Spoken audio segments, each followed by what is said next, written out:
To big morning. నా పేరు శ్రీనివాస్. ఈరోజు బిగ్ మార్నింగ్లో ప్రధానంగా ఆంధ్రప్రదేశ్లో వైసీపీ ఎమ్మెల్యేల జాబితాలు వస్తూనే ఉన్నాయి. మూడో జాబితాను కూడా నిన్న వైసీపీ విడుదల చేసింది. మార్పులు చేర్పులతో కూడిన జాబితాను బొత్స సత్యనారాయణ మీడియాకు విడుదల చేశారు.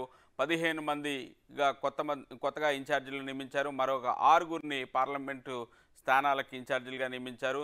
దాదాపు ఇప్పటి వరకు 50 నియోజకవర్గాల్లో ఇన్ఛార్జీలకు సంబంధించిన మార్పులు చేర్పులు చోటు చేసుకునే వాటిని ప్రకటించడం జరిగింది. ఈసారి కూడా కొంతమందిని సిట్టింగ్లను తప్పించారు. కొంతమంది ఎంపీలకు ఎమ్మెల్యేలుగా అవకాశం ఇచ్చారు. కొంతమంది జెడ్పీ చైర్మన్లకు ఎంపీలుగా అవకాశం ఇచ్చారు. కొంతమంది మంత్రులకు ఎంపీలుగా అవకాశం ఇచ్చారు. ఇటీవల జాయిన్ అయిన కేసీఆర్ నాని లాంటి వాళ్లకు విజయవాడ పార్లమెంట్ను అప్పచెప్పారు. ఇట్లా అనేక మార్పులు చేర్పులు అయితే చోటు చేసుకుంటున్నాయి. ప్రస్తుతానికైతే 15 మంది ఎమ్మెల్యేలు అలాగే 6 లోక్సభ స్థానాలకు సంబంధించిన సీట్లకు కొత్తగా ఇన్ఛార్జీలను వైసీపీ ప్రకటించింది. ఇప్పటివరకు 50 ఎమ్మెల్యేల నియోజకవర్గాలకు సంబంధించిన చోట ఇన్ఛార్జీలను ప్రకటించినట్లయింది. మరికొన్ని చోట్ల కూడా త్వరలోనే మార్పులు చోటు చేసుకునే అవకాశం అయితే కనిపిస్తుంది. సిట్టింగ్లకు కొంతమందికి సీట్లను నిరాకరించారు. వాళ్ళ పరిస్థితి ఏంటనేది చూడాల్సి ఉంది. సామాజిక సమీకరణాల దృష్ట్యానే ఎక్కువగా మార్పులు చోటు చేసుకున్నట్టుగా కనిపిస్తుంది.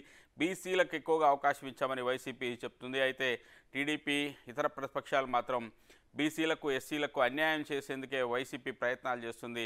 చాలా చోట్ల కావాలని ఉద్దేశపూర్వకంగా బడుగు బలహీన వర్గాలను మార్పులు చేస్తున్నారనే ఒక అభిప్రాయం కూడా ఉంది. మరోవైపు ఏదైతే వైసీపీలో పనిచేస్తున్న కొన్ని కుటుంబాలకు ఎక్కువగా ప్రాధాన్యత ఇస్తున్నట్టు తాజాగా వస్తున్న లిస్టులను బట్టి అర్థమవుతుంది. బొత్స సత్యనారాయణ ఫ్యామిలీలో మరికొంతమందికి ఈసారి మళ్ళీ అవకాశాలు కల్పించారు. తాజాగా వైజాగ్ నుంచి ఎంపీగా బొత్స సతీమణి ఇన్ఛార్జిగా నియమించారు. ఆమె పోటీ చేయబోతున్నారు. అలాగే ఆదిమూలపు సురేష్ మంత్రి, ఆయన కుటుంబానికి కూడా మరొక టికెట్ లభించినట్టయింది. ఈ రకంగా కుటుంబ సభ్యులకు ప్రాధాన్యత ఇస్తూ జగన్మోహన్ రెడ్డి మరింత విశ్వాసాన్ని వాళ్ళ మీద చూపించే ప్రయత్నం అయితే చేస్తున్నట్టు కనిపిస్తుంది.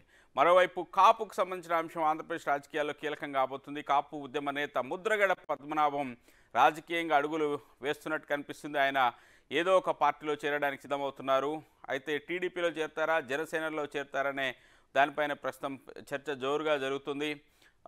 ఆయన జనసేన వైపు మొగ్గు చూపుతున్నారనే ప్రచారం కూడా జరుగుతుంది. జనసేన నుంచి ఇప్పటికే ఆయనకు రాయబారం వచ్చినట్టు, అలాగే ముద్రగడ పద్మనాభం స్వయంగా పవన్ కళ్యాణ్కి ఒక లేఖ రాసి పంపించినట్టుగా తెలుస్తుంది. త్వరలోనే ఆయన జనసేన కండువా కప్పుకునే అవకాశాలు మెరుగ్గా ఉన్నట్టు చెప్తున్నారు. మరోవైపు టీడీపీ కూడా ముద్రగడను తమ పార్టీలోకి తీసుకునేందుకు ప్రయత్నాలు చేస్తున్నట్టుగా తెలుస్తుంది. జ్యోతుల నెహ్రూ టీడీపీకి సంబంధించిన సీనియర్ నాయకులు నిన్న స్వయంగా వెళ్లి ముద్రగడతో భేటీ అయ్యారు. అయితే రాజకీయపరమైన అంశాలేమీ నేను చర్చించలేదని ఆయన చెప్తున్నప్పటికీ కూడా టీడీపీలోకి ఆయన ఆహ్వానించినట్టుగా తెలుస్తుంది.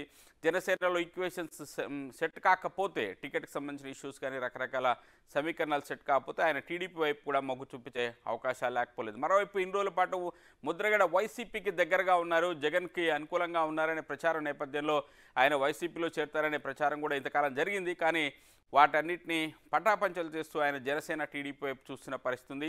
ఈ నేపథ్యంలోనే వైసీపీ కూడా కొంత ఆయనను తమ వైపు తిప్పుకునే ప్రయత్నాలు మొదలుపెట్టినట్టుగా సమాచారం.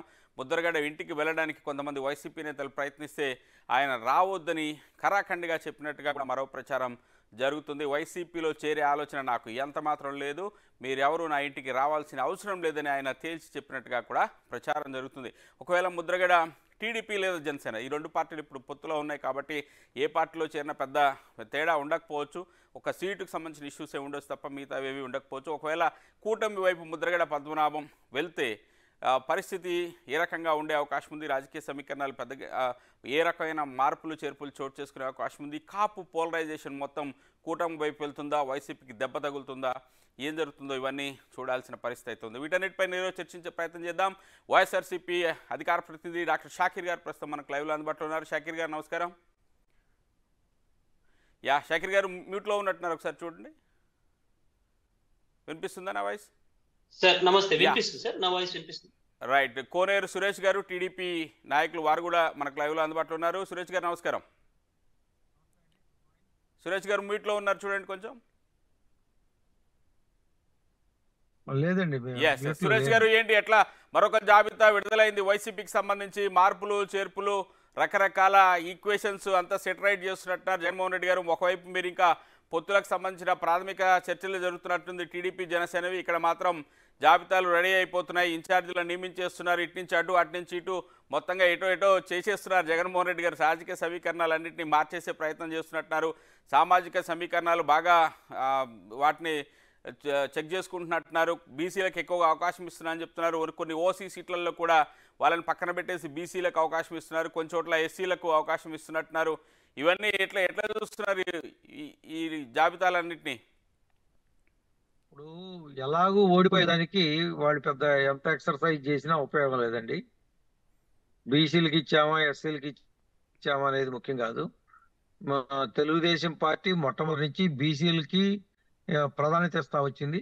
1987లోనే లోకల్ బాడీ ఎలక్షన్స్ లో అప్పుడు బీసీలకి మహిళలకి రిజర్వేషన్లు ఇచ్చినటువంటి పార్టీ ఈ రాష్ట్రంలో ఎన్నికల సంస్కరణలు తీసుకురావటంలో చట్టపరంగా తీసుకురాకపోయినా, ఎందుకంటే ఎస్సీలకి ఎస్టీలకి చట్టపరంగా ఉంది, రాజ్యాంగ పరంగా ఒక బీసీలకి లేదు.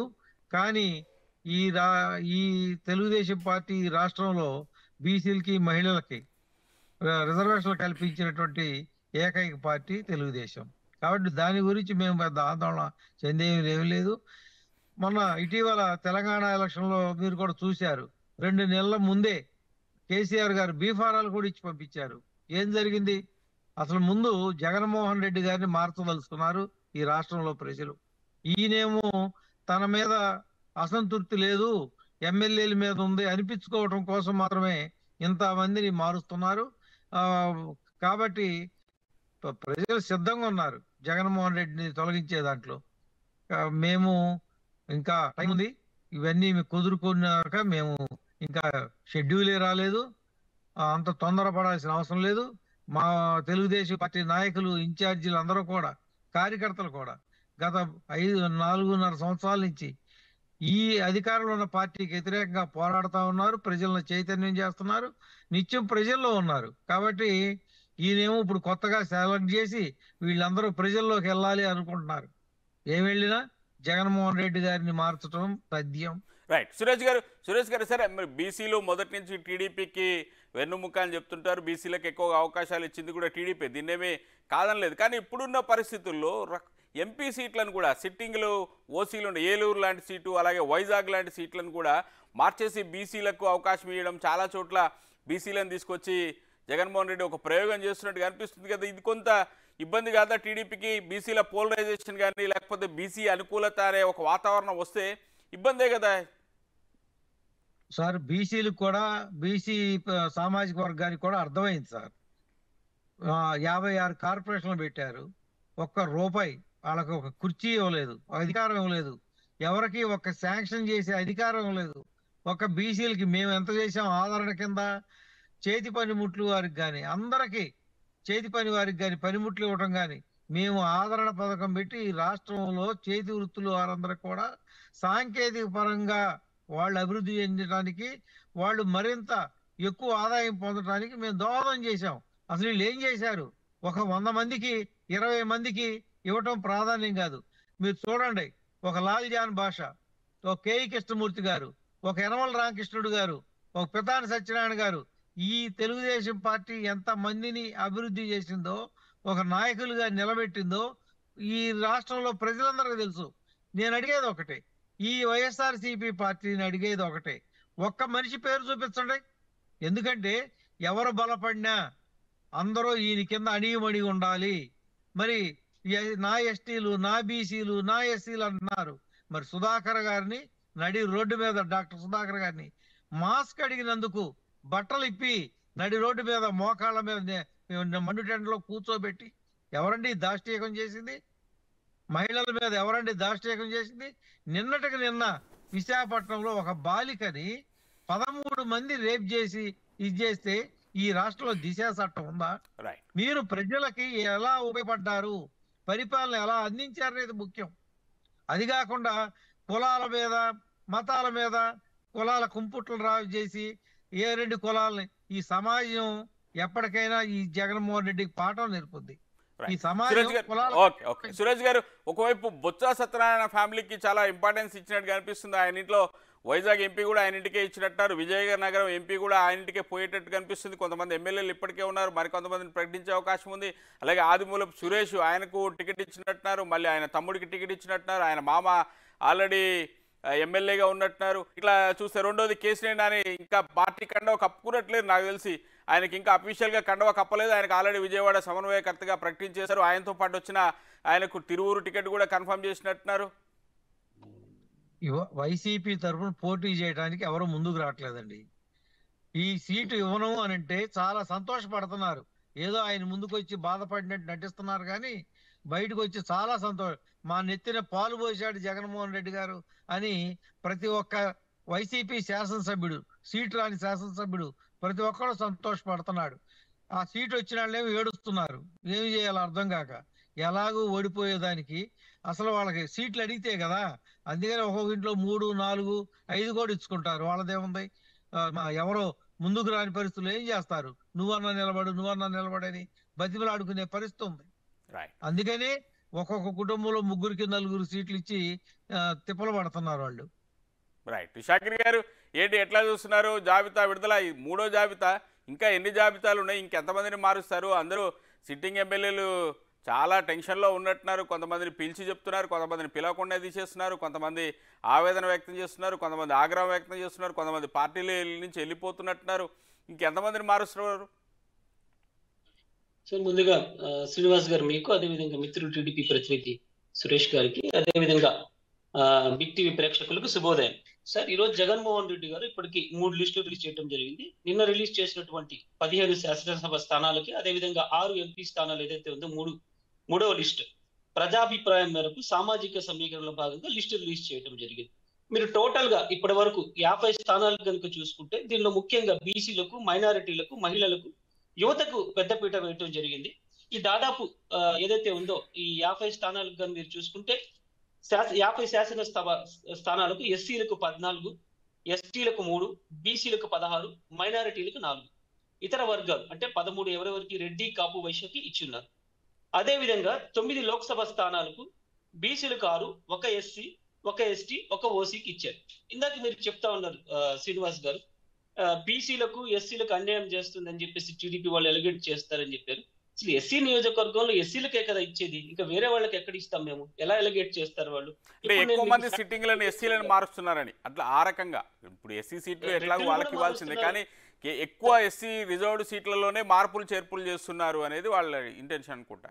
లేదు, మీరు ఇందాక పేర్కొన్నట్టు వైజాగ్ ఎంపీ సీట్ ఉంది, గతంలో కమ్మ వాళ్ళకి ఇచ్చేవాళ్ళు, ఈ రోజు కాపు సామాజిక వర్గానికి ఇచ్చాం. అదే విధంగా ఏలూరు ఉంది, ఏలూరులో ఈసారి ఎప్పుడు కమ్మ సామాజిక వర్గానికి ఇచ్చేవాళ్ళు, ఈసారి కాపు సామాజిక వర్గానికి ఇచ్చాం. అదే విధంగా కర్నూలు గుమ్మనూరు జయరాం ఏదైతే ఆ సీటు రెడ్డి సామాజిక వర్గానికి ఇస్తున్నామని చెప్పి ప్రచారం చేశారో అక్కడ బీసీకి ఇచ్చాం. ఎక్కడ ఓన్లీ ఎస్సీ సామాజిక వర్గాన్ని టార్గెట్ చేసామనేది చెప్తున్నాం. ఈ రోజు మొత్తం మీరు తీసుకుంటే 50 స్థానాలకు కానీ ఈ లోక్సభ స్థానాలు 9 కానీ తీసుకుంటే యువతకి, మహిళలకి, మైనారిటీలకి, బీసీలకి పెద్దపీట వేశారు. ఇంకా కింద మిత్రులు చెప్తున్నారు, లాల్జాన్ బాషా గారి పేరు చెప్పారు. సిన్స్ మైనారిటీ నేనేం చెప్తానంటే, లాల్జాన్ బాషా గారు చివరి రోజుల్లో ఎంత అసహనంతో ఉన్నారో టీడీపీలో అందరికీ తెలుసు. 2014లో చంద్రబాబు నాయుడు గారు క్యాబినెట్ లో ఒక్క మైనారిటీ మినిస్టర్ అయినా ఉన్నాడా అనేది నేను అడుగుతున్నాను. ఇంకోటి కూడా, ఒక మైనారిటీ శాఖకి పల్లె రఘునాథ్ రెడ్డి గారికి ఇచ్చారండి. ఒక మైనారిటీ ఎమ్మెల్యే లేడండి వాళ్ళ దగ్గర. వీళ్ళు మైనారిటీల గురించి మాట్లాడతారు. ఈ రోజు మా యొక్క ముఖ్య ధ్యేయం ఏంటంటే 50% సీట్లు బీసీలకు ఇవ్వాలి.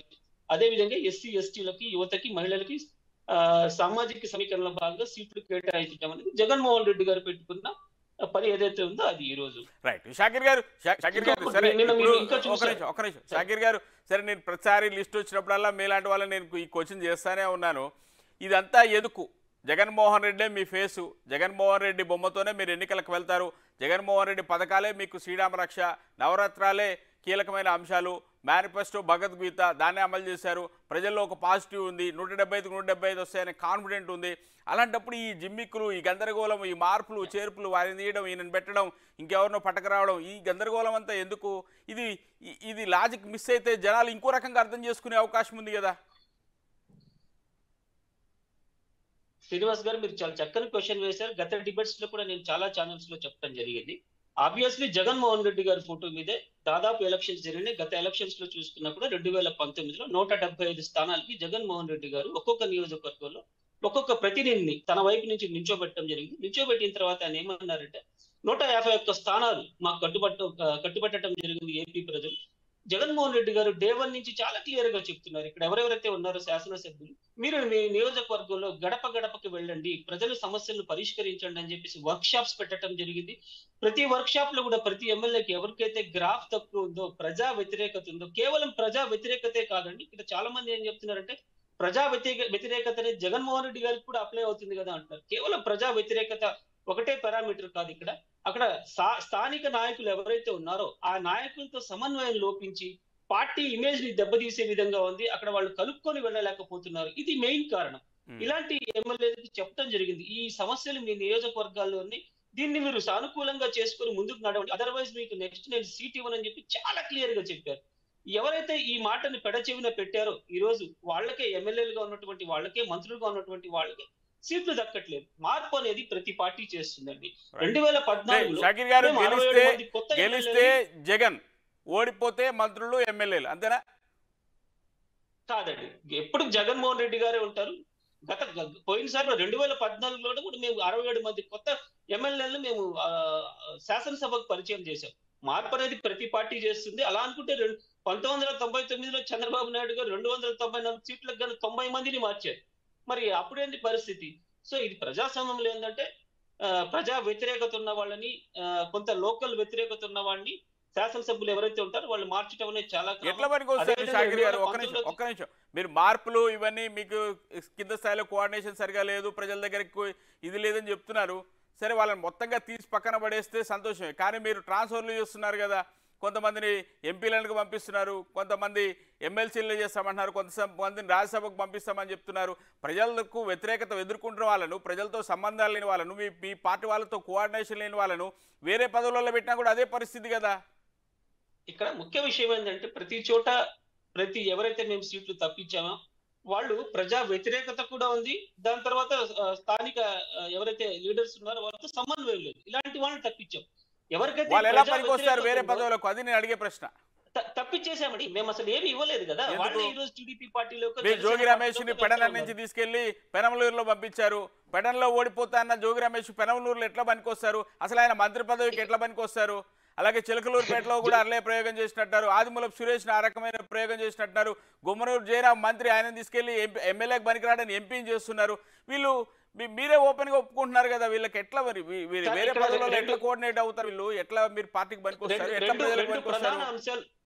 రెండు ప్రధాన అంశాలు చెప్పారు శ్రీనివాస్ గారు. మీరు చెప్పిన ఎవరైతే ఆదిమూలపు సురేష్ ఉన్నారో, విడుదల రజనీ గారు ఉన్నారో, జయరాం గారు ఉన్నారు, వీళ్ళందరూ ప్రజా వ్యతిరేకతతో కాదు, అక్కడ ఎవరైతే ప్రథమ శ్రేణి ద్వితీయ శ్రేణి నాయకులు ఉన్నారో వాళ్ళతో సమన్వయం లోపించడం వల్ల ఈసారి వాళ్ళకి అక్కడ గెలుపు అవకాశాలు తక్కువ ఉన్నాయి. కాబట్టి సామాజిక సమీకరణ పట్టున్న వేరే ప్రాంతాలు ప్రజా గారు సొంత నియోజకవర్గంలో కోఆర్డినేట్ చేసుకునే పక్క నియోజకవర్గంలో ఏం చేసుకుంటారండి? ఎట్లా కోఆర్డినేట్ చేయగలుగుతారు? ఎట్లా ప్రజలతో కలిసిపోతారు? ఎట్లా వ్యతిరేకత నుంచి తప్పించుకుంటారు? ఎట్లా సాధ్యం అవుద్ది సురేష్ గారు? ఖచ్చితంగా ఇప్పుడు ప్లేస్ ని బట్టి క్యాపబిలిటీ ఉంటుందండి. సామాజిక సమీకరణాలు బట్టి మారుతా ఉంటుంది, ఖచ్చితంగా మారుతుంది. ఇక్కడ చాలా డిబేట్స్ లో గానీ, చాలా మంది రాజకీయ నాయకులు కానీ, మీడియా వాళ్ళు కానీ ఫోకస్ చేస్తుందంటే ప్రజా వ్యతిరేకత ఒకటే ఫోకస్ చేస్తారు. కానీ మెయిన్ రీజన్ ఏంటంటే అక్కడ సమన్వయం లోపించడం వల్లే వాళ్ళకి స్థానభ్రంశాలు జరిగినాయి. ఎవరికైతే టికెట్స్ తీసేశారో వాళ్ళు ఏంటంటే 2 ఫ్యాక్టర్స్ ఇక్కడ మ్యాటర్ చేసినాయి, ప్రజా వ్యతిరేకత ఒకటి, ఇంకోటి స్థానిక నాయకులు ఎవరైతే ఉన్నారో. మీరు ఇట్లా కాకుండా ఏదైనా సామాజిక సమీకరణాలు అట్లా ఏదైనా చెప్పుకుంటే కొంత మీరు ఇట్లా చెప్తే అది ఎంత చెప్పినా కూడా అది నాకు అనిపించేది ఏంటంటే మీరు చెప్పేది ఈ లాజిక్ పనిచేయదేమో, జనాలు వేరే రకంగా ఆలోచిస్తుండొచ్చు. సురేష్ గారు ఏంటి, ఎట్లా చూడొచ్చు?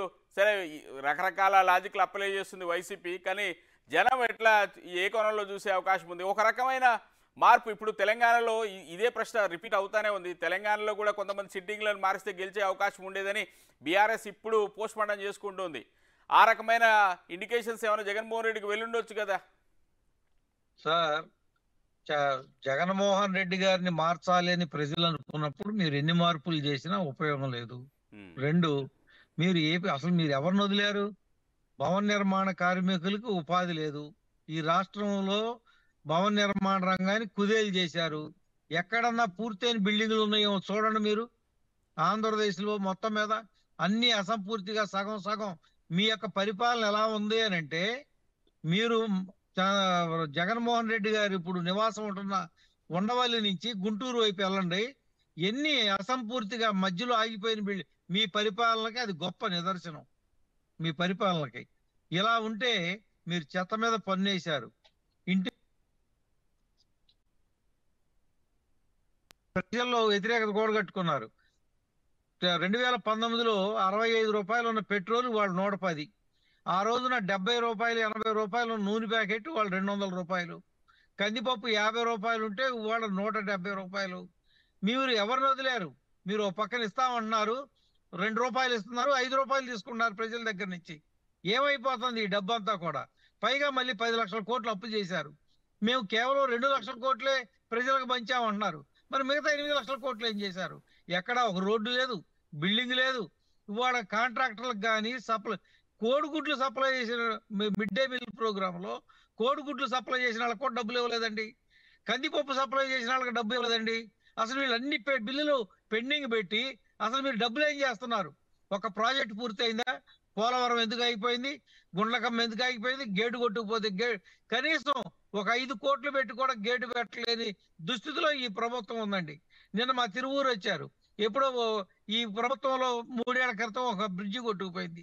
29 కోట్లు ఇచ్చి నేను కట్టిస్తానన్నాడు. 29 రూపాయలు ఇవ్వలేదండి జగన్మోహన్ రెడ్డి గారు. మీరు ఒక్క రోడ్డు మీద వెళ్తా ఉంటే ఆ గతుకుల రోడ్లలో ఈ ఏదైనా గర్భిణీ స్త్రీ ఉంటే నిండు గర్భిణీ స్త్రీ హాస్పిటల్కి వెళ్ళవసరం లేదండి. ఆ రకమైన పరిస్థితి వాళ్ళ రాష్ట్రంలో ఉన్నాయి. నేషనల్ హైవేలు తప్పితే రాష్ట్ర రోడ్లు ఏది ఒక్కడు కూడా చిన్నాభిన్నం అయిపోయింది రోడ్లు. స్థితిలో ఉన్నాయి. అది మీ ప్రభుత్వ దుస్థితి. కరోనా వల్ల ఆదాయం తగ్గిపోయింది, ఇది కదా వాళ్ళు చెప్పే లాజిక్. జనం ఏం కన్విన్స్ గారా? కొంత సమయం పడుతుంది అనేది. అంటే ఒకటండి, వీళ్ళు చెప్పేది ఏంటంటే ప్రజలు ఎక్కడికి సుఖంగా ఉన్నారు, ఇళ్లలోంచి కదలటం లేదు, రోడ్డు అవసరం ఏంటి అంటున్నారు. అసలు రోడ్డు మీద వెళ్ళాల్సిన అవసరం ఏంటి? రైట్ సురేష్ గారు, సరే ఇప్పుడు మీరు ఇవన్నీ చెప్తున్నారు బాగానే ఉంది, కానీ ఒకవైపు పొలిటికల్ గా కొంత దీన్ని మొత్తం ఈ డైవర్షన్ లో వెళ్లేలాగా చూస్తున్నట్టుంది కదా వైసీపీ. ఈ జాబితాలు, మార్పులు, చేర్పులు, సామాజిక సమీకరణలు, రకరకాల చర్చ తీసుకొచ్చి జనాలని వేరే వైపు ఆలోచించేలాగా చేస్తున్నట్టు కనిపిస్తుంది కదా. ఈ సమస్యలు ఇవన్నీ హైలైట్ అయితే అంటారా? ప్రజలు వాళ్ళ సమస్యల్ని ఇబ్బంది పెట్టిన వాళ్ళని దించడమే వాళ్ళ లక్ష్యం. ప్రజలు ఇంత ఇబ్బంది పడతా కూడా జగన్మోహన్ రెడ్డి గారిని ఈ ఆ కుర్చీలో కూర్చోబెట్టాల్సిన అవసరం ప్రజలకు లేదు, ఖచ్చితంగా లేదు. వాళ్ళ జీవితాలు, వాళ్ళ బ్రతుకులు ఎవరు బాగు చేస్తారో వాళ్ళకే పట్టం కడతారు ఖచ్చితంగా. ఏమంటే మీరు నిన్నటి నుంచి అవుతున్నారు, మీరు గత 4.5 సంవత్సరాల్లో 25కి 20 సీట్లు ఇవ్వండి, ప్రత్యేక హోదా తెస్తామన్నారు. మరి 25 ఏంటి, 30 సీట్లు ఇచ్చారు కదా. ఏం చేశారు మీరు? 4.5 సంవత్సరాలు అయింది. అసలు ప్రత్యేక హోదా మీకు గుర్తుందా? వదిలేసి వాళ్ళ ఎన్నికలు వస్తున్నాయి కాబట్టి ప్రత్యేక హోదా అంటారేంటి? సిగ్గుపడండి. మీరు ఇచ్చిన ప్రామిసులకి మద్యపాన నిషేధం చేసి ఓటు అడుగుతా ఉన్నారు. అసలు మీరు బయటకు వస్తే మహిళలు అసలు ఏం చేయాలి? మిమ్మల్ని మీరు మాట తప్పినందుకు మద్యపాన నిషేధం చేసే కదా ఓటు అడుగుతోంది. మీకు అసలు ఓటు అడిగే సీట్లు దాకా పోయారు. అసలు మీకు ఓటు అడిగే హక్కే లేదు. వాళ్ళ వైసీపీ వాళ్ళకి ఓటు అడిగే హక్కు లేదు, జగన్మోహన్ రెడ్డి ఓటు అడిగే హక్కు లేదు. మహిళలందరూ నిలదీస్తారు. రేపు నువ్వు ఓటు అడుగుతానికి వస్తా అన్నావు, మద్యపాన నిషేధం చేసి వస్తా అన్నావు, రేపు మహిళలందరూ నిలదీస్తారు జగన్మోహన్ రెడ్డి. రైట్ షాకిర్ గారు, మీరు జాబితాల పేరుతో ఎన్ని జిమ్మిక్కులు చేసినా, మార్పులు చేర్పులు చేసినా ఉపయోగం ఉండదు, జనాల మెదడుల్లో సమస్యలు చాలా పేరుకుపోయాయి అనేది టీడీపీ వాదన. ఇప్పుడు మిత్రులు చాలా విషయాలు మాట్లాడారు. సరే, దీనికి సంబంధించిన అంశం కానప్పటికీ ఇప్పుడు చెత్త పన్ను గురించి చెప్పారు. చెత్త పన్ను వేసినటువంటి మొట్టమొదటి వ్యక్తి చంద్రబాబు నాయుడు అండి. కాకినాడ స్మార్ట్ సిటీ చేసినప్పుడు చెత్త పన్ను అనే విధానాన్ని తీసుకున్నటువంటి వ్యక్తి చంద్రబాబు నాయుడు అని ఈ రోజు మీకు గుర్తు చేస్తున్నాను. ఇంకా అభివృద్ధి గురించి చెప్పాలంటే ఈ రోజు మొత్తం డిబేట్ సరిపోదు, ప్రజెంట్ అది అంశం కాదు. అయినప్పటికీ 4 పోర్టుల్లో ఈ రోజు 3 పోర్టులు ఫైనల్ స్టేజ్ లో ఉంది, ఇంకొక పోర్ట్ సెమీ ఫినిష్డ్ స్టేజ్ లో ఉంది. రోడ్ల గురించి షాకిర్ గారు, ఎవరికో అదానికో ఇంకెవరికో బీఓటీ పద్ధతిలోనో ఇంకో పద్ధతిలో అప్పచెప్పేసి వాళ్ళు నిర్మించుకోదని మీకు మెడికల్ కాలేజ్ తీసుకొని వచ్చినటువంటి ఘనత మాది. ప్రత్యేక హోదా అడిగితే ప్రత్యేక ప్యాకేజ్ మాకు ముద్దు అన్నటువంటి చంద్రబాబు నాయుడు ప్రత్యేక ఉద్యమాలు చేశారో వాళ్ళు జైల్లో పెట్టించినటువంటి వ్యక్తి చంద్రబాబు నాయుడు అని ఈ రోజు గుర్తు చేస్తున్నారు. మీరేం చేశారో చెప్పండి. సరే ప్రత్యేక హోదా కోసం మీరేం చేశారో చెప్పండి. చంద్రబాబు నాయుడు చేయలేదు కాబట్టి ఆయన ఇంటికి పంపించేసారు, అయిపోయింది అది. మీరేం చేశారు? మీ పోరాటం ఏది? సార్ శ్రీనివాస్ గారు ఇంకొక చిన్న అంశాన్ని ప్రస్తావించాలి. తిరువురు నుంచి అన్నారు సార్ ఇందాక. సార్ అదే తిరువురికి నిన్న స్వామిదాస్ అని టీడీపీ నుంచి ఒక వ్యక్తి వచ్చారు మా పార్టీలోకి. ఆ పార్టీ ఆ పార్టీలోంచి మాట్లాడారండి. 30 సంవత్సరాలు టీడీపీ భుజాల మీద వచ్చాను, 2 సార్లు ఎమ్మెల్యేగా గెలిచాను, 3 సార్లు ఓడిపోయాను, నాకు ఇవ్వాల్సిన ప్రయారిటీ ఇవ్వలేదు. చంద్రబాబు నాయుడు గురించి కానీ లోకేష్ గురించి కానీ ఆ పార్టీ సరే ఇప్పుడు మీరు ఆయన మీద సానుభూతి చూపిస్తే మీ సిట్టింగ్ ఎమ్మెల్యే ఉన్నాడు కదా, ఆయన వెళ్ళిపోతున్నట్టున్నారు కదా బయటికి. ఎప్పుడో మీకెందుకు రైట్ ఒక సెకండ్ ఆయన చెప్పండి షకీర్ గారు. సార్ మీరు ఒక్క నిమిషం సంగతి చెప్పండి. మీరు పింక్ డైమండ్ దొరికిందా? పింక్ డైమండ్ మీకు ఒకటే. మీరు పింక్ డైమండ్ గురించి చెప్పి అప్పుడు సమాధానం చెప్పండి ప్లీజ్. రైట్ సురేష్ గారు షకీర్ గారు పింక్ డైమండ్ గురించి చెప్పాలి. శ్రీనివాస్ గారు చెప్పండి. దొరికిందా? మీరు పింక్ డైమండ్ సాయంత్రం దాకా చంద్రబాబు నాయుడు గురించి కూడా చాలా చెప్పాల్సి వస్తుంది. ఈ రోజు మనం మాట్లాడుకుంటున్న అంశాలు ఏంటి? రైట్ సురేష్ గారు ఒక సెకండ్ ఆగండి. షకీర్ గారు చెప్పండి. ఇదంతా కవర్ చేయగలుగుతాం అనేది మీది ఇంతేనా? ఈ మార్పులు చేర్పులు ఈ వాతావరణాన్ని క్రియేట్ చేయడం ద్వారా, కులాలు మతాలు హైలైట్ చేయడం ద్వారా ఏమైనా సమస్యలు ఉంటే వాటిని పక్కన పెట్టగలుగుతాము అనేది మీ ఇంటెన్షనా? సార్ ఈరోజు భారతదేశంలో మా వల్ల మంచి జరిగితే మాత్రమే మా పార్టీకి ఓటేయండి అని చెప్పగలిగే నాయకుడు, ఏకైక నాయకుడు జగన్మోహన్ రెడ్డి గారు. మీలో ఈ పవన్ కళ్యాణ్ గాని చంద్రబాబు నాయుడు గాని చెప్పగలరా? చెప్పలేరు. మాకు తెలుసు మేము ఎంత పనులు చేశామో. మేనిఫెస్టోలో 99% కంటే ఎక్కువ ఇచ్చిన హామీలు నెరవేర్చిన ఘనత జగన్మోహన్ రెడ్డి గారిది. ఈరోజు ఆంధ్ర రాష్ట్ర ప్రజలు చాలా విఘ్నులు సార్. వాళ్ళ మైండ్ లో ఆల్రెడీ ఫిక్స్ అయిపోయారు ఎవరికి ఓటేయాలి, ఎవరికి గెలిపించాలి, ఎవరికి పట్టం కట్టాలనేది. అది మనం 2024లో ఏప్రిల్ నెలలో ఖచ్చితంగా మన అందరం దానికి విట్నెస్ గా ఉంటాం. జగన్మోహన్ రెడ్డి గారు ముద్రగడ పద్మనాభం మొన్నటి వరకు మీకు కొంత దగ్గరగా కనిపించారు. టీడీపీని జనసేనను ఏదో విమర్శిస్తూ లేఖలు రాశారు, మాట్లాడారు, అంతా అయిపోయింది. ఆయన ఇప్పుడు అకస్మాత్తుగా మీ వైసీపీ వాళ్ళు నా గడపేదొక్కొద్దు, మీ పార్టీలో నేను చేరను, నేను జనసేనలోకి టీడీపీలోకి వెళ్ళిపోతానని చెప్తున్నారట. ఇబ్బందే కదా మీకు కొంత ఇది? ఇక్కడ మొన్న ఏమైందంటే ఒక 3 రోజుల క్రితం పవన్ కళ్యాణ్ గారు ఒక ఓపెన్ లెటర్ రాశారు. కాపు సోదరులంతా ఏకతాటి మీదకి రావాలి, మనందరం కలిసి పని చేయాలని చెప్పేసి రాశారు. ఇదే ముద్రగడ పద్మనాభంకి ఎంత టార్చర్ చేశారంటే ఈ జన సైనికులు, ఉత్తరాలు రాయటం, మనీ ఆర్డర్లు చేయటం. ఈ రోజు కాపు సోదరుల యొక్క ఐక్యత పవన్ కళ్యాణ్ గుర్తొచ్చింది. సరే మీరు ముద్రగడ పద్మనాభం గారి గురించి అడిగారు కాబట్టి ఆయన ఏదైతే లేఖ రాశారో ఖచ్చితంగా దానికి ఆయన స్పందించారు. ఎందుకంటే ఆయన ఒక విఘ్నత గల కాపు నాయకుడుగా ఆయన స్పందించారు. ఇంకా ఏమి కాలేదు. ఇప్పుడు ముద్రగడ పద్మనాభం గారు పవన్ కళ్యాణ్ తో కలిసినప్పుడు కొన్ని డిమాండ్లు పెట్టే అవకాశాలు చాలా ఉన్నాయి. నాకు తెలిసి ఆ డిమాండ్లలో సపరేట్ గా పోటీ చేద్దామను, లేకపోతే మనం బలంగా ఉన్నాం కాబట్టి 50 స్థానాలకు పైగా అలాంటి వాతావరణం లేదులేండి. నాకు తెలిసి అయిపోయింది కదా. సురేష్ గారు ఒకటే మాట, ముద్రగడ పద్మనాభం మీ దగ్గరికి ఎవరు వస్తున్నారా? టీడీపీలో జాయిన్ అవుతున్నారా? జనసేనకు వస్తున్నారా? ఒకటే మాటలో సార్ మీకు ఒక విషయం. 2004 మేనిఫెస్టోలో వైఎస్ రాజశేఖర రెడ్డి గారు, 2009 మేనిఫెస్టోలో, 14 మేనిఫెస్టోలో వైసీపీ వీళ్ళందరూ కూడా కాపులకు రిజర్వేషన్ ఇస్తామన్నారు. మరి ఎందుకు మీరు 4.5 సంవత్సరాల నుంచి ఇంప్లిమెంట్ చేయాల? దాని సమానం చెప్పండి. వాళ్ళ ఐక్యంగా తర్వాత సంగతి అవన్నీ. మీరు ఇచ్చిన హామీ ఏం చేశారు? మద్యపాన నిషేధం ఏం చేశారు? ఈ 2 చెప్పండి. మీరు కాపులకు రిజర్వేషన్ ఇస్తా అన్నారా? ఎందుకు ఇవ్వలేదు? 4.5 సంవత్సరాల నుంచి.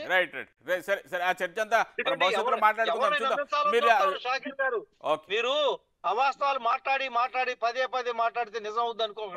ప్రజలు చాలా చూద్దాం ముద్రగడ పద్మనాభం అడుగులు ఏ పార్టీ వైపు పడతాయి. ఆయన ఒకవేళ టీడీపీ జనసేన కూటమి వైపు మొగ్గు చూపిస్తే కాపులంతా అటువైపు ఏమైనా టర్న్ అవుతారా? వైసీపీకి ఏమైనా ఇబ్బంది అవుతుందా? అలాగే ఈ జాబితాల వైసీపీ జాబితాల పరంపర ఇంకెన్ని రోజులు ఉండబోతుంది?